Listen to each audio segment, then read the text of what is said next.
Last name ever, first name greatest. Like a sprained ankle, boy, ain't nothing to play with. Started off.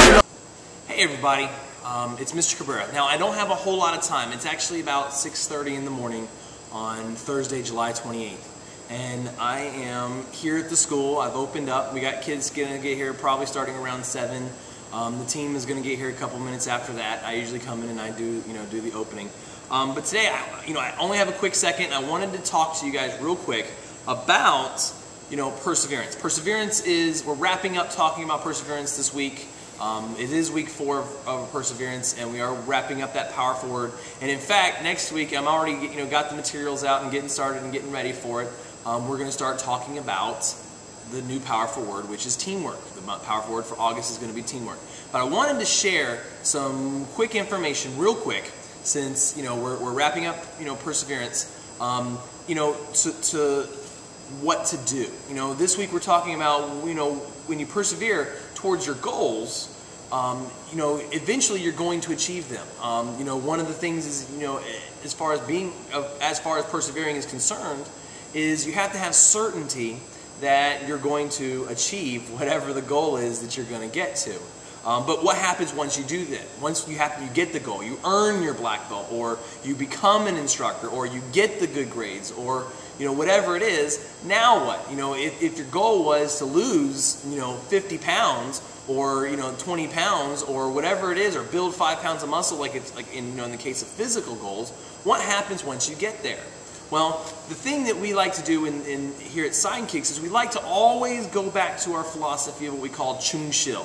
Now, chung-shil is a Korean term, which is actually translated from a Japanese term called kaizen, which means constant and never-ending improvement. It was actually developed by a gentleman, he's actually an American, developed by a gentleman named W. Edward Demings. And, in fact, after World War II, he created this entire new philosophy for manufacturing. Because I know that some of you guys that may be a little bit older, you'll remember from your parents telling you that Japanese products were worthless, that they weren't very good quality. They were having a lot of defect rates. So anything coming from a Japanese manufacturer in those days was considered to be substandard, not like it is today. Well, how did it go from being a substandard product to being the high quality that we expect from Sony and Toyota and Honda and all of these great companies that honestly kick American companies' butt in terms of quality and value. Well, this guy Demings, he created this philosophy of that you wanted to continuously improve the manufacturing process over time. One of the things is that you empowered the frontline people, the people actually creating the products.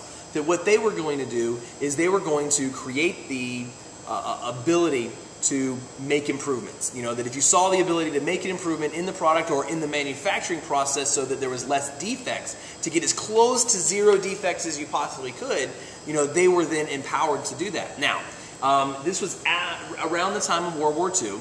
And Demings went around to American manufacturers, car companies and different manufacturers, and in fact was largely ignored, unfortunately. Then what happened is that he was part of the rebuilding process for Japan after World War II. Because if you recall, America actually came in and funded rebuilding Japan, and setting them on the right path to, economic prosperity rather than just leaving them devastated after, we won the war.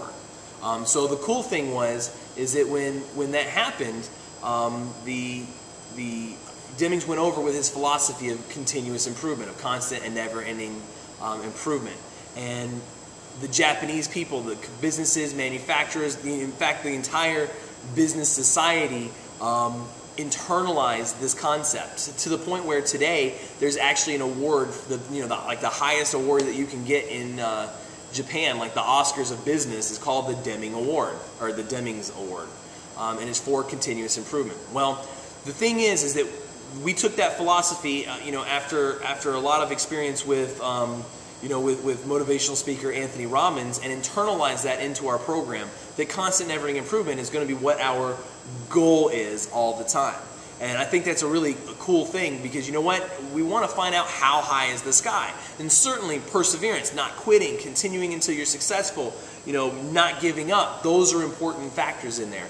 So, you know, we want to continue to push. So what happens once you reach the goal? Well, as part of that, you know, in finding out how high is the sky, well, once you've learned, you know, you're able to do one thing and you've reached that goal, well, the time is to set our sights forward to reach a new goal. So how high is the sky? What is the new goal that you can achieve? Well, that's what I want you guys to think about, is that we're going to try very hard to think about what the next goal is. All right, so this is Mr. Cabrera signing off. Have a wonderful day. It may not mean nothing to y'all, but understand nothing was done for me. So I don't plan on stopping at all. I want this shit forever, mine, ever mine, ever mine.